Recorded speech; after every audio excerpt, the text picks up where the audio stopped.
Bapa kami yang ada di dalam kerajaan sorga yang mulia, malam hari ini kami bersyukur karena ada kesempatan lagi untuk kami bisa bersama-sama menghibur keluarga yang ditinggalkan, menghibur semua kerabat yang hadir. Kami berdoa Tuhan, Tuhan menolong kami, bahkan kami percaya penghiburan yang sejati hanyalah di dalam kebenaran firman Allah. Kiranya Roh Kudus menolong kami semua, mengurapi kami semua, memberkati hati kami, supaya oleh anugerah-Mu kami dapat mengerti kebenaran firman Allah yang akan kami dengar. Terima kasih Tuhan, hanya di dalam nama Tuhan kami Yesus Kristus, Tuhan penebus dan juru selamat kami yang hidup, kami berdoa. Amin. Baik, sekali lagi shalom semuanya. Bapak Ibu Saudaraku yang dikasihi oleh Tuhan, malam kemarin saya sudah sampaikan kepada kita semua, berkaitan dengan kematian itu adalah sesuatu yang pasti. Kematian itu tidak mengenal status seseorang, baik dia kaya, menengah, miskin, baik dia punya jabatan ataupun tidak. Bahkan kematian itu tidak mengenal usia. Ada yang baru lahir meninggal, ada yang 2 tahun, 3 tahun, 4 tahun dipanggil oleh Tuhan. Bahkan ada yang berusia yang sedang produktif 30, 40, 50 tahun dipanggil oleh Tuhan. Dan pada dasarnya kita semua sementara menanti gilirannya masing-masing. Sadar atau tidak sadar, percaya atau tidak percaya, bahwa kita semua sedang mengantri menunggu waktunya. Karena itu tadi malam saya sampaikan, ketika sudah waktunya tiba, harinya tiba, apakah saya dan saudara siap menghadapi kematian itu? Ini yang sungguh penting. Dan hari ini saya mau lanjutkan renungan saya, saudara. Malam hari ini kita mau belajar satu tema, mati adalah sebuah kebahagiaan. Mungkin kita heran ya, masa sih mati menjadi sebuah kebahagiaan? Bukankah kematian itu sesuatu yang mendatangkan duka yang mendalam? Bukankah kematian itu sesuatu yang mendatangkan kesedihan, ratap tangis? Tapi bagaimana mungkin? Tema kita malam hari ini, mati adalah kebahagiaan. Ya. Jadi kematian bisa menjadi satu kebahagiaan, tapi kematian bisa menjadi waktu yang paling menyedihkan, yang paling suram, yang paling malang bagi saya dan saudara.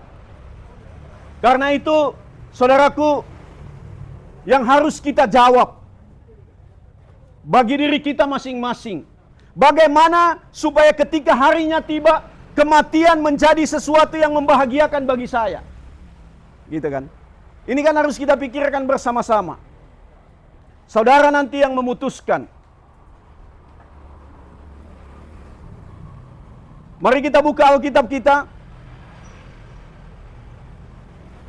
Wahyu pasalnya yang ke-14, ayatnya yang ke-16, sampai ayatnya yang ke-13. Ayat 6.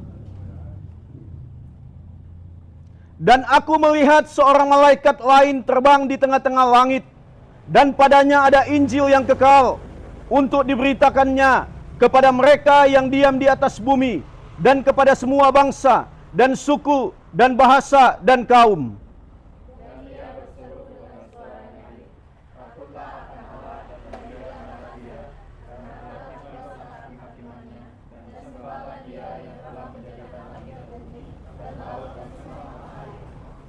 Ayatnya yang ke-8 di sana dikatakan, dan seorang malaikat lain, malaikat kedua, menyusul dia dan berkata, sudah rubuh Babel, kota besar itu, yang telah memabukkan segala bangsa dengan anggur hawa nafsu cabulnya.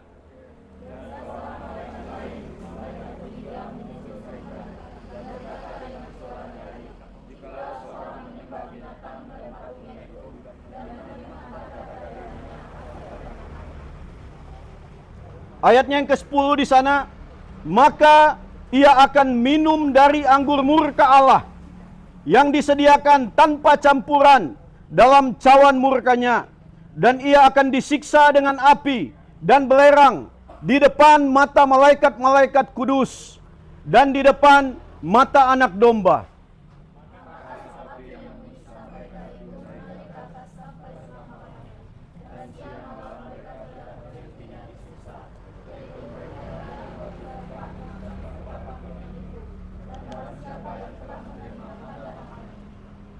Ayat 12, saudaraku, perhatikan baik-baik ayat 12 ini. Yang penting di sini ialah ketekunan orang-orang kudus yang menuruti perintah Allah dan iman kepada Yesus.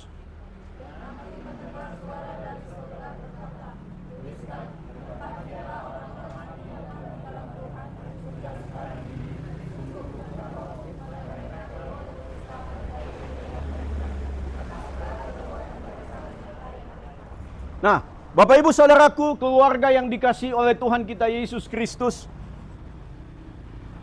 kematian adalah sesuatu kebahagiaan. Saudara perhatikan di dalam ayat 13 ya. Di bagian akhir, berbahagialah orang-orang mati yang mati dalam Tuhan. Sangat jarang pengajaran seperti ini, saudara. Karena di dalam dunia ini berbicara tentang mati atau kematian, pasti berbicara tentang sesuatu yang mendatangkan kesedihan, mendatangkan duka yang begitu mendalam. Tapi kenapa di sini dikatakan berbahagialah orang yang mati? Kenapa orang yang mati itu berbahagia? Saudara, kalau kita lihat dari ayat 6, dibedakan, saudara, kematian yang mendatangkan kesedihan yang begitu mendalam, kemalangan dan kesuraman, dengan kematian yang mendatangkan kebahagiaan. Saudara coba perhatikan ya. Saya sekilas menjelaskan, saudara. Dikatakan di dalam ayat 9, jika seorang menyembah binatang dan patungnya itu, dan menerima tanda pada dahinya atau pada tangannya, apa yang akan dia alami? Ayat 10, maka ia akan minum dari anggur murka Allah. Tidak hanya sampai di situ. Dikatakan yang disediakan tanpa campuran. Berarti ini sebenarnya berbicara tentang murka, penyiksaan yang begitu mengerikan.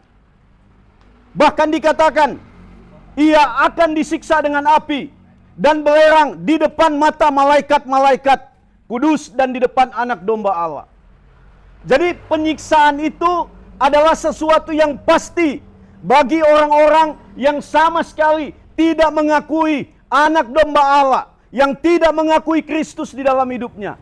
Dikatakan orang-orang yang menyembah binatang dan patungnya itu berbicara tentang orang-orang yang mengikuti keinginan kuasa kegelapan. Orang-orang yang mengikuti pekerjaan-pekerjaan setan di dalam dunia ini. Yang melakukan, dikatakan yang diberi tanda pada dahinya, yang diberi tanda pada tangannya. Dahi itu artinya apa? Pikiran mereka dipenuhi dengan sesuatu yang dari setan, dari iblis. Tangan mereka ditandai artinya apa? Mereka melakukan segala sesuatu sesuai dengan apa yang diberikan oleh pikiran-pikiran dari setan. Tangan itu lambang melakukan sesuatu. Dan orang-orang seperti ini, dikatakan ayat 10, perhatikan saudaraku, ia akan disiksa dengan api. Ayat 11, maka asap api yang menyiksa mereka itu naik ke atas. Berapa lama, saudara, dikatakan? Selama-lamanya. Jadi perapian yang menyala-nyala, kebinasaan di dalam neraka itu bukan 1-2 hari, bukan 1-2 tahun, bukan 1-2 bulan, atau bukan orang ketika dia masuk neraka nanti suatu waktu dia disucikan dan pindah ke dalam sorga. Tidak, saudara. Karena itu dikatakan bahwa mereka akan disiksa selama-lamanya. Bukan hanya sampai di situ keterangannya, saudara. Perhatikan. Sampai selama-lamanya dikatakan apa? Siang dan malam. Tiada hari tanpa penyiksaan bagi orang-orang yang hidup mengikuti pekerjaan kuasa kegelapan. Tidak ada ketenangan. Saudara perhatikan. Saya hanya membaca sesuai dengan Alkitab yang kita percayai, saudara. Saya hanya kutip aja, pindahkan ke sini supaya kelihatan agak besar. Nanti saudara yang mau baca, baca sendiri. Saya nggak merubahnya sama sekali. Dikatakan sampai selama-lamanya dan siang malam mereka tidak henti-hentinya disiksa. Orang yang hidup dikuasai oleh kegelapan, dikuasai oleh pekerjaan iblis, maka mereka akan mengalami siksaan yang tidak akan pernah berhenti, saudara. Waktu saya baca ayat ini, begitu menakutkan, saudara. Tetapi memang inilah realitanya, inilah kenyataannya, inilah kebenarannya. Orang mau percaya atau tidak, api kekal, api neraka, penyiksaan, itu benar-benar ada, saudara. Banyak orang nggak percaya adanya neraka. Hari ini kalau saudara baca, ngikuti YouTube gitu ya, ngikuti media sosial, banyak sekali orang. Ada orang yang mengatakan, saya tidak percaya neraka, saya tidak percaya adanya surga. Tapi kalau kita baca Alkitab, saudaraku, Alkitab sungguh membukakan bagi kita bahwa neraka itu nyata, surga itu nyata, penyiksaan itu nyata, damai di surga itu nyata. Saudaraku, inilah yang membuat kematian itu begitu menyedihkan. Saya tidak tahu, saudara, apakah kematian saudara seperti yang digambarkan ini. Saya nggak tahu. Yang tahu hanya kita sendiri. Kalau hari ini saudara dan saya berakhir hidup di dalam dunia, apakah saudara kemana, saudara? Semua orang akan berakhir di dalam ukuran 2x1, saudara. Iya kan? Karena itu saya suka sekali kalau pergi ke tempat orang meninggal. Mengingatkan saya bahwa suatu waktu saya yang akan mengalami hal itu. Saudara jangan berpikir hari ini kita masih kuat. Suatu waktu kita yang menjadi bagian kita, saudara. Pikirkan kalau saudara yang masuk di tempat ini, saudara kemana? Pikirkan baik-baik, saudara. Karena itu malam ini, malam kemarin saya terus-menerus mengingatkan kita. Pikirkan, saudara, ketika kita mati di luar Kristus, maka kita pasti berakhir pada penyiksaan yang begitu mengerikan. Nanti saudara yang mau baca Alkitab, baca. Banyak sekali catatan tentang neraka di dalam Alkitab, saudara. Banyak sekali catatan tentang penyiksaan yang begitu menyedihkan. Saya nggak menakut-nakuti saudara, tapi baca sendiri. Jangan sampai bilang, wah Pak Olin menakut-nakuti saya. No, enggak. Saya bukan tujuan untuk menakut-nakuti saudara. Tapi tujuan saya supaya saudara tahu betapa malangnya kalau kita hidup, kalau kita mati tanpa Kristus. Itulah kematian yang begitu menyedihkan. Yang selanjutnya, bagaimana sebenarnya kematian yang mendatangkan kebahagiaan? Saudara perhatikan ayat 12. Ayat 12 katakan, saudara, yang penting di sini ialah ketekunan orang-orang kudus. Kenapa dikatakan orang kudus? Kita semua manusia nggak kudus. Kita semua manusia berdosa. Kita semua mengarah kepada kebinasaan. Tapi kenapa dikatakan orang kudus? Bagaimana supaya orang bisa menjadi kudus? Orang bisa menjadi kudus hanya oleh karena darah anak domba Allah yang tersiksa dan mencurahkan darahnya di atas kayu salib. Kenapa kalau orang Kristen meninggal, saudara, pasti di atasnya ini lambang salib. Apakah itu percuma? Enggak, saudara. Lambang salib melambangkan bahwa orang yang mati itu hidupnya sudah dibebaskan karena darah Kristus. Kita belajar dari perjanjian lama, pencurahan darah itu menyucikan dan itulah yang membebaskan. Tapi perjanjian baru berbicara tentang Kristus yang mati menyucikan manusia dari dosa. Karena itu waktu Yohanes lihat, dia katakan kepada murid-muridnya, lihat, dia tunjuk Yesus, anak domba Allah yang menghapus dosa dunia. Hanya Yesus, saudara, yang bisa membuat orang hidup kudus. Dengan perbuatan kita nggak bisa. Kita buat baik, dosa juga lama-lama. Terus menerus. Yang menuruti perintah Allah. Perhatikan, saudara. Orang yang dikuduskan, orang yang dibersihkan dengan darah Yesus, pasti dia menuruti perintah Allah. Bukan hanya sampai di situ. Orang yang dikuduskan adalah orang yang dikatakan dan iman kepada Yesus. Pasti beriman. Pasti percaya kepada Yesus. Tadi malam saya sudah jelaskan. Saudaraku yang terkasih, inilah satu tanda kematian yang mendatangkan kebahagiaan. Saya terus katakan, saudara pikirkan, ketika saudara mati mendatangkan kesedihan, kemalangan, atau mendatangkan kebahagiaan. Bukan hanya sampai di situ. Kenapa sih mendatangkan kebahagiaan? Saudara lihat di catatan saya ya. Ayat selanjutnya saya mau baca. Kenapa mendatangkan kebahagiaan? Dikatakan di dalam Yohanes pasalnya yang pasal 14, ayatnya yang pertama sampai ke-6. Di sana dikatakan begini saudara. Janganlah gelisah hatimu, percayalah kepada Allah, percayalah juga kepadaku. Ayat 2 saudara. Di rumah Bapakku banyak tempat tinggal. Jadi sorga itu adalah tempat yang disediakan oleh Allah. Untuk tempat di mana orang-orang percaya kepada Allah, percaya kepada Kristus, itu tinggal.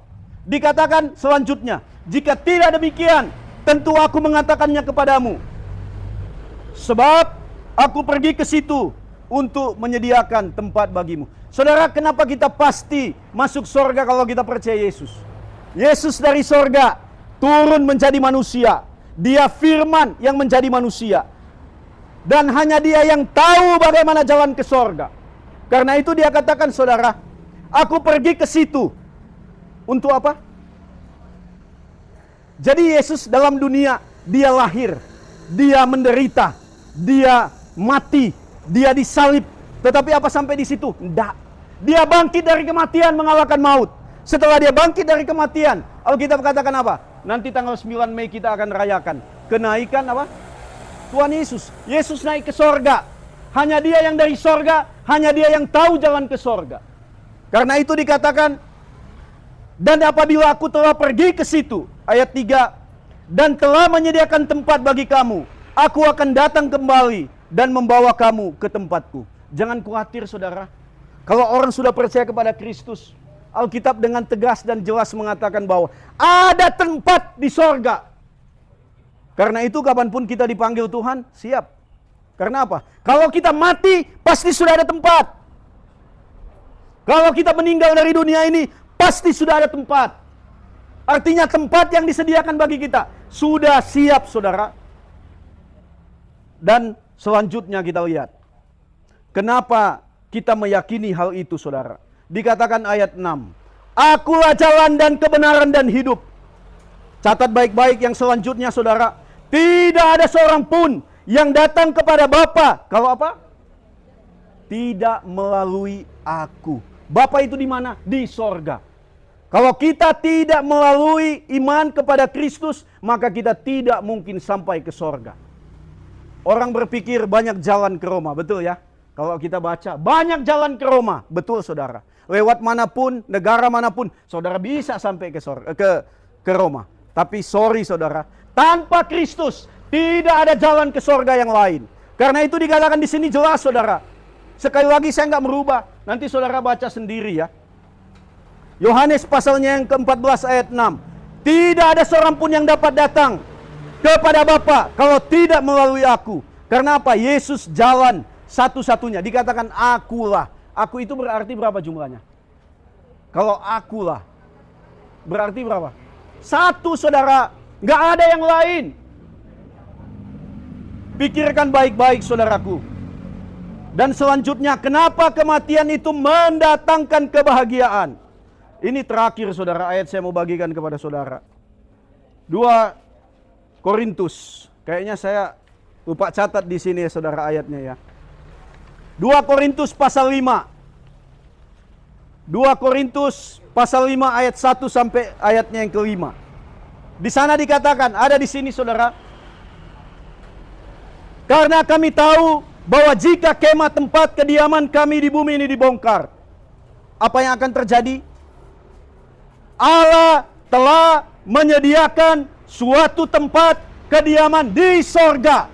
Kenapa saya keras berbicara ini saudara? Ini berita yang terbaik yang tidak akan pernah saudara dengar dari manapun selain di dalam firman. Kalau tubuh kita ini hancur, kalau kita meninggal dunia, maka kita akan sudah mendapat tempat di sorga. Aku telah menyediakan suatu tempat kediaman di sorga. Sebab tempat kediaman yang kekal, suatu tempat kediaman yang kekal, yang tidak dibuat oleh tangan manusia. Jelas ya saudara? Bukan hanya sampai di situ saudara. Bagian selanjutnya dikatakan, ternyata di dalam dunia ini banyak keluhan, banyak sungut-sungut, banyak penderitaan. Kami mengenal almarhum yang terkasih, dia sudah cukup panjang menderita. Dan semua orang di dalam dunia ini pasti menderita. Karena itu saudaraku, hanya di sorga tidak ada penderitaan. Hanya bersama dengan Kristus di sorga tidak ada penderitaan. Ayat 4 katakan, sebab selama masih diam di dalam kemah ini, kita mengeluh oleh beratnya tekanan. Coba perhatikan saudara, siapa yang gak bermasalah di dalam dunia ini? Semua pasti bermasalah. Punya pergumulan, sakit penyakit. Orang tua saya sudah sakit hampir 3 tahun saudara. Tidak bisa berdiri dari tempat tidur. Tapi saya tidak terlalu khawatir karena apa? Saya percaya saya sudah sampaikan Injil kepada beliau. Saya percaya dia sudah percaya Kristus. Sakit itu semua orang bisa sakit. Mati semua orang bisa mati. Tetapi ke sorga belum tentu semua orang ke sorga. Karena itu saudaraku yang terkasih, pikirkan malam hari ini. Terus menerus saya ingatkan kepada saudara. Kalau saudara mau kematian saudara adalah sebuah kebahagiaan. Kenapa sebuah kebahagiaan? Karena saya menuju sorga. Tapi kematian saudara hanya akan menjadi kemalangan dan kesedihan, penderitaan, kalau saudara menuju kepada perapian yang menyala-nyala. Pikirkan saudara, tugas saya hanya sampaikan kepada saudara menurut apa kata Alkitab yang dipercayai oleh orang-orang yang percaya. Tapi saya mau katakan, jika saudara percaya akan Injil ini, maka saudara pasti diselamatkan. Jika saudara tidak percaya, maka jangan persalahkan saya. Jika saudara binasa, disiksa di dalam perapian yang menyala-nyala. Kenapa? Tugas saya hanya sampaikan, hutang saya kepada Bapak Ibu, hutang saya kepada keluarga tidak ada lagi. Kalau saya tidak sampaikan, maka saya yang berdosa. Saya yang menanggung dosa saudara. Tapi karena saya sudah sampaikan, kalau saudara tidak percaya, maka saya tidak lagi menanggung dosa. Alkitab mengatakan begitu. Karena itu tugas saya hanya menyampaikan. Silahkan saudara yang memilih sendiri. Bapa di dalam kerajaan sorga yang mulia, terima kasih untuk berita yang berasal dari sorga, yang sudah kami dengarkan bersama. Kiranya Roh Kudus bekerja di dalam hati kami, membuat kami mengerti, memahami, dan tolong kami supaya beriman dan melakukannya. Jemaat Tuhan yang kekasih, pulanglah dan terimalah berkat dari surga. Damai sejahtera yang datangnya dari Allah yang telah menciptakan langit dan bumi. Cinta kasih dari Tuhan kita Yesus Kristus yang telah menyerahkan nyawanya di atas kayu salib. Pimpinan, tuntunan, penyertaan, kekuatan, penghiburan yang daripada Tuhan. Kiranya terus menyertai keluarga yang ditinggalkan dengan penghiburan yang daripada Roh Kudus. Dan semua kami dari hari ini sampai selama-lamanya. Amin.